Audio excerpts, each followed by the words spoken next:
This is a new song that I wrote.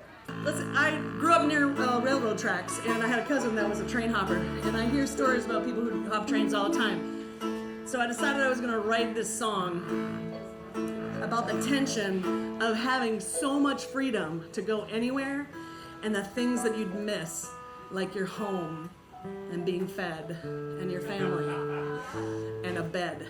And so Railroad Soldier came out of that. So here you go.